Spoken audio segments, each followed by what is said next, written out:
80 grit sanding sponge here is a little worn out, but should do some work. You want to be careful about sanding, whether you do it by hand or especially by machine. If you spend too much, it's just like anything else, you spend too much time in one spot, next thing you know, you don't have a flat area anymore. And for something like a window, flatness is very important.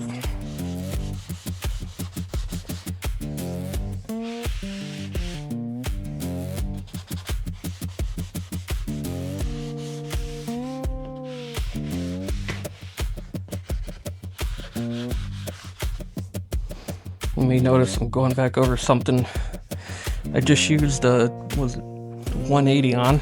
Now I'm scrubbing with an 80. Not that it's all that great, but I'm actually just focusing on this lower area. So this right here, make sure the camera's got it. This section right here, you can kind of see the line. This is the top of the upper sash. This section goes right up against the bead, the window bead, parting bead. And because of that, give it 100 years, this area probably wasn't painted, or even if it was, it would have worn off over time. It would have received the least attention, and it has the most grain feel still in it. So even though I just sanded everything, all this feels great. This right here,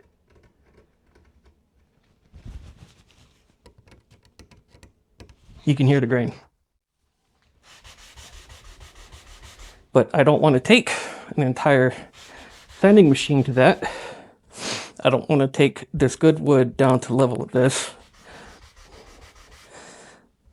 I just want to try and smooth out this upper section.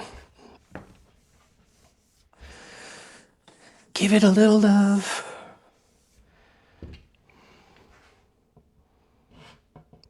Take the scraper, and the scraper here will take off that top part of the grain pretty easily, as long as I'm careful here.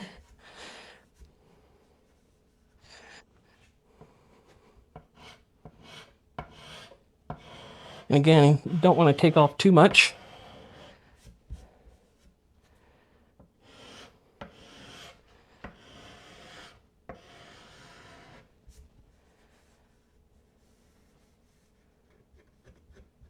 You can hear it already sounds better. A little bit.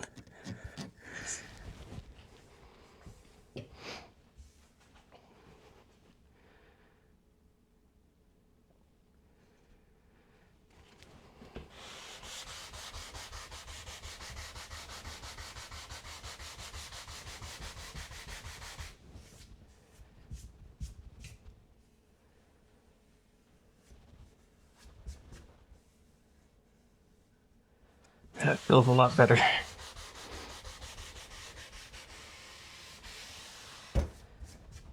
You can see that leftover white paint still kind of in the groove, in the grain here.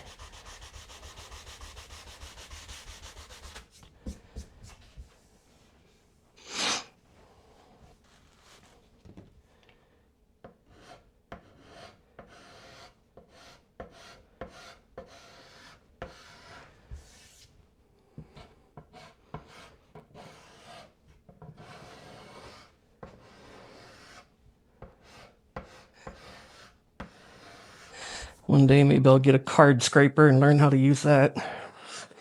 Or I guess using it isn't the problem, sharpening it. Sharpening is the tricky part.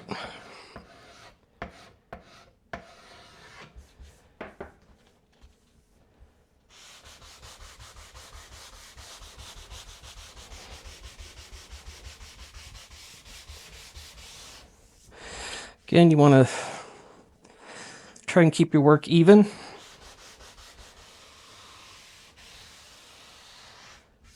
You don't want to create a low spot in one section. It will stand out a hell of a lot more than if the entire thing is just a little bit lower.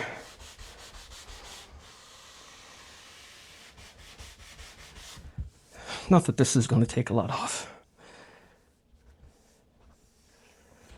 There.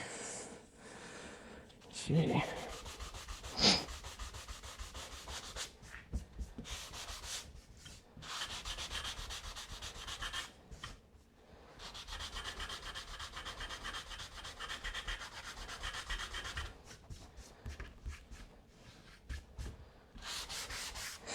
So here, let's see if I can get this. Here on the side, it's going to be the same thing as right here.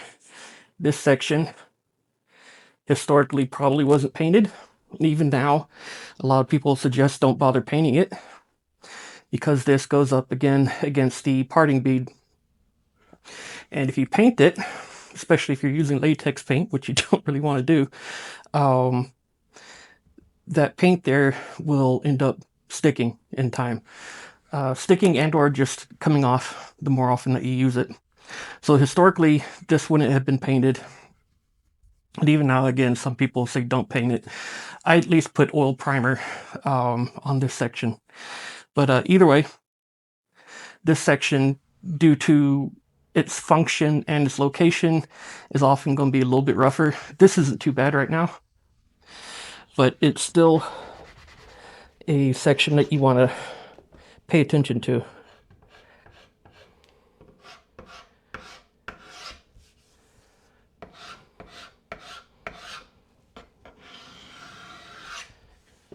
You definitely want to make sure that this is smooth.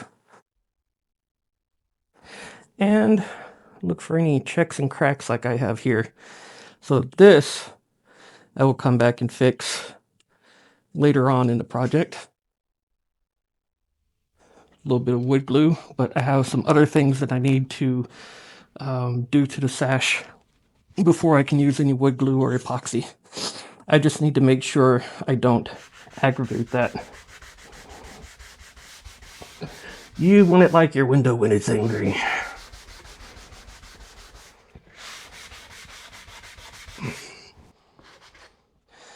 Now, when you are sanding the rebates,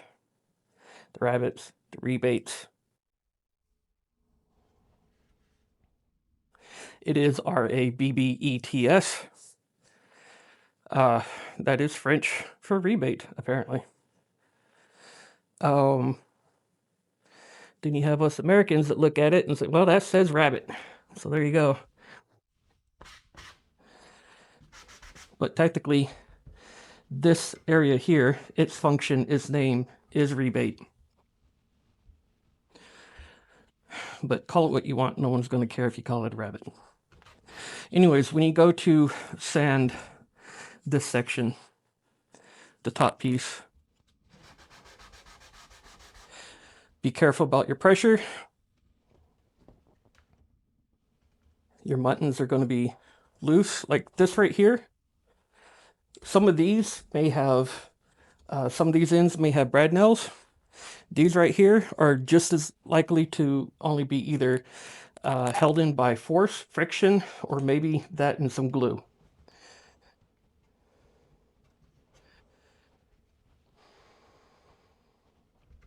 Maybe even the small ones. So just be careful about the pressure that you're applying to them and try to keep everything flat.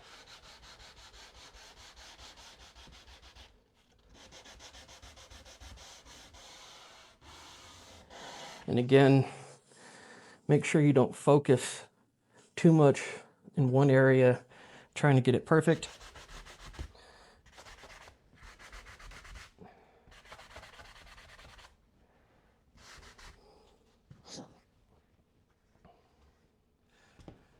What do we have here?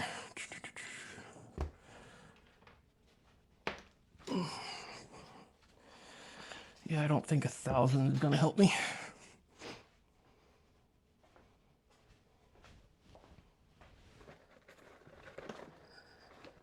Uh,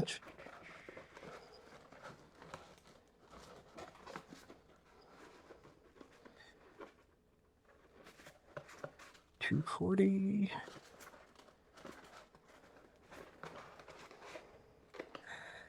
400, 1,000, 1,500. What's this? 1,000.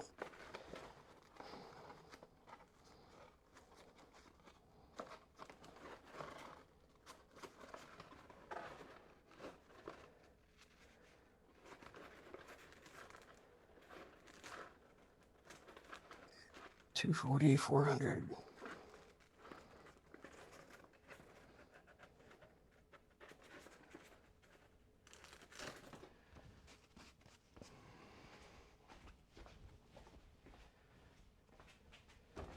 So we have 240. 60 is rough. 120, don't want that. 80. Yeah, that 80 is kind of cooked.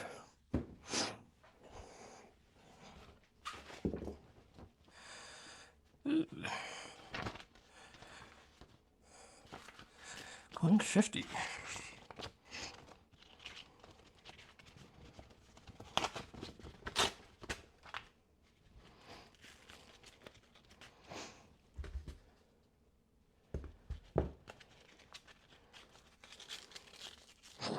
Sandpaper is easier to use than the sanding blocks, or sanding sponges.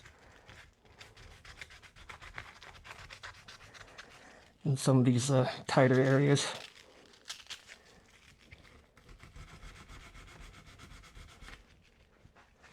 Now, not going for perfectly smooth, even though there's a lot of areas where myself or previous people have kind of gouged out some wood when working on the glazing, because I will come back later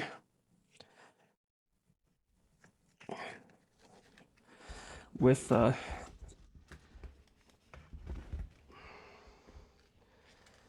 some filler, some epoxy putty.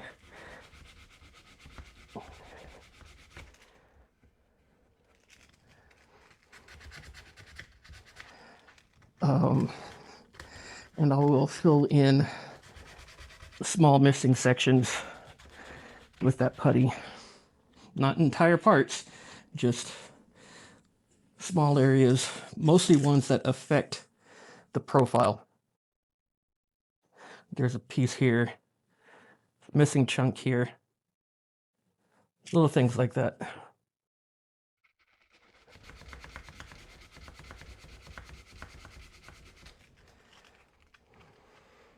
Technically, these back pieces in here don't need to be perfect anyways, because the glazing putty will fill it in. But for the aesthetics, I at least want, when I'm looking at it top down like this, I want these missing pieces to be squared off.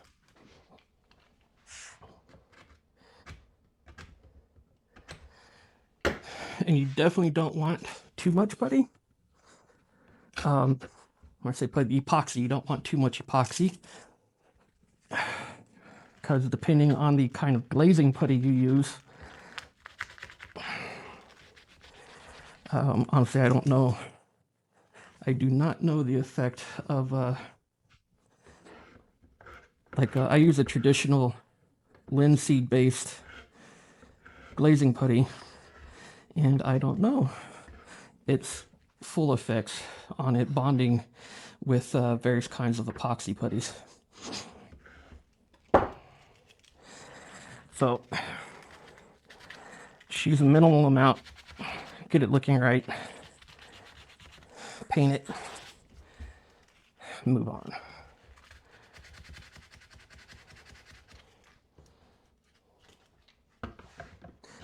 What I definitely don't want is to leave any old glazing putty on the rebate. Doesn't have to be perfect, but I definitely want as much off as possible. So when I go to soak this all in borate solution and turpentine and all that good stuff, all the wood soaks it in. And so that the paint and everything I put on it bonds properly with the wood, not with 100-year-old glazing putty.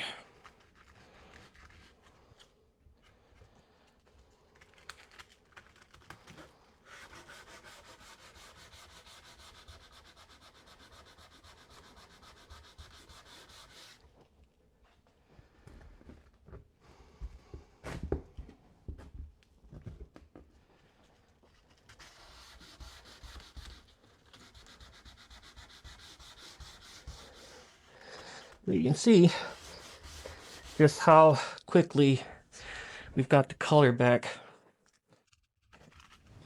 Stripping away the old layers of paint, the old varnish, and some of the damaged dry rot. And you have a really beautiful color here. This area, as you can tell, still kind of affected by weathering. That's fine. We're not going to get perfect there.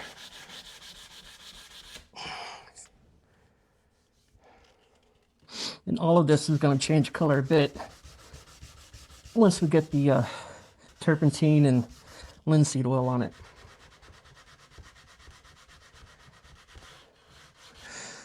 And after that, it's not going to matter because it's going to be painted.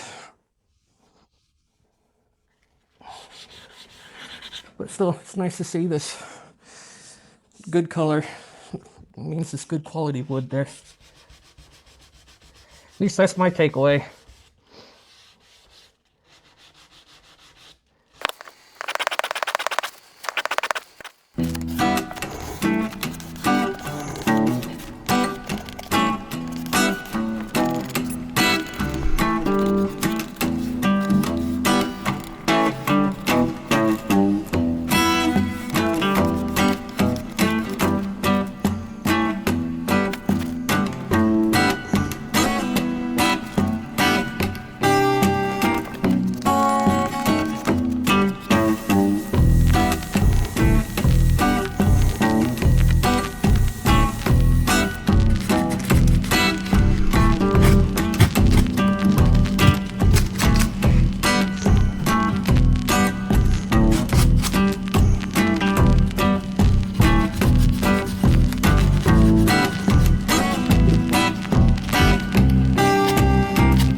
For anyone that is wondering about this, the wet spots that you see on the corners here, as well as there, previous area is working on. This is actually from some mixture of bloturp that I had already applied.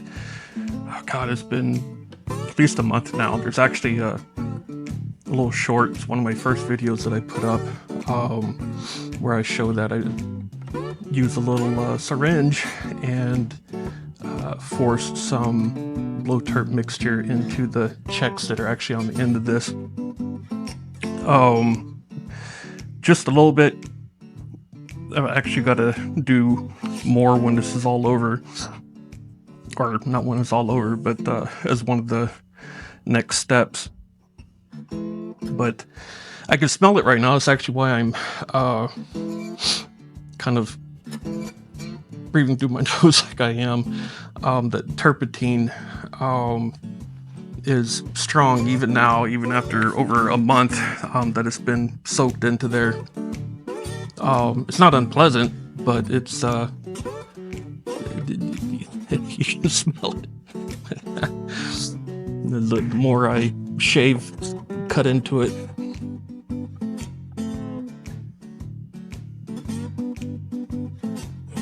And if you haven't seen the bloturp video, like I said, it's on my channel.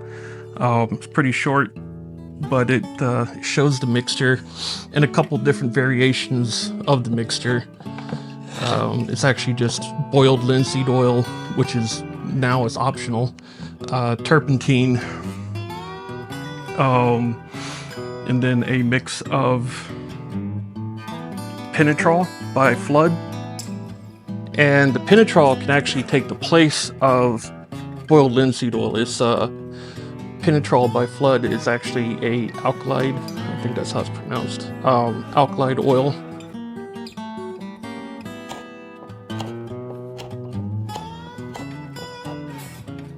But the purpose of that mixture is the turpentine allows the oil base, whether it's the boiled linseed oil and or the alkali oil.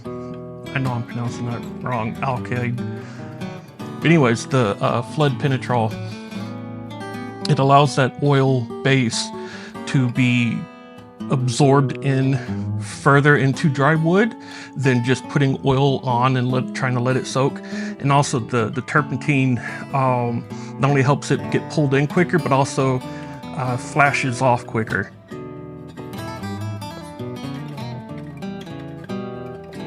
And this isn't some new age thing. The Penetrol kind of sort of is, but the concept of mixing turpentine and boiled linseed oil is it goes back as far as my grandparents kind of thing, you know.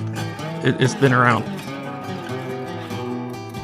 As long as there's been dry wood, and turpentine, and boiled linseed oil kind of thing. Nowadays, companies may try to sell a product to do the exact same job that that combination can do for a lot cheaper.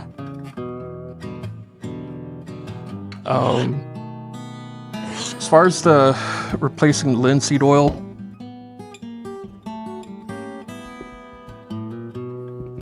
there are some people that worry or say that the boiled linseed oil can promote mildew, you know, because it's a semi-organic product. Other people will say that it's also possible that the boiled linseed oil yellows over time, which is probably a little bit more likely. The oil, or not the oil, the yellowing effect that boiled linseed oil may or may not have, and that's going to affect someone that uses a clear stain. Obviously, if you're painting, it's not going to be much of an issue. And then there's also, I haven't looked up into this one too much, but I have heard some people say that boiled linseed oil is a carcinogen.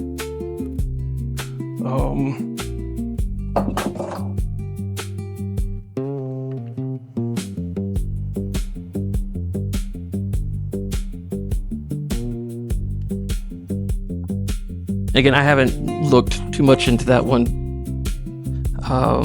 I still use the boiled linseed oil because I'm not a professional. I don't make a ton of stuff. I don't use it constantly. Oh, there's another piece of wood I need to glue. If I use boiled linseed oil more than I currently do, which is not much, then I'd probably look into it a bit more. But since I'm not a professional wood restorer or any of that other stuff, it's not really something that I worry about.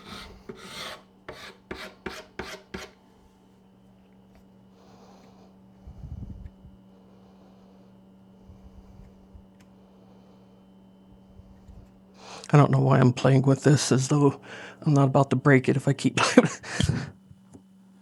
I do need to remember it though. Let's make sure the camera can pick that up, what I'm doing here. Yeah.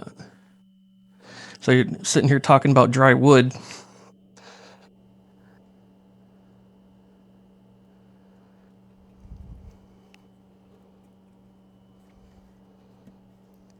This is right along the grain there. So it's, because of its location, it's something I definitely need to, well, I mean, no matter where it's located, I glue it back together, but it's something I have to pay special attention to because it's going to go right up against the parting bead.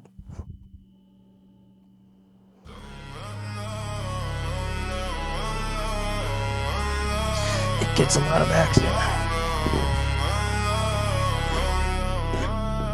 Ignition clicks, wallet hurts.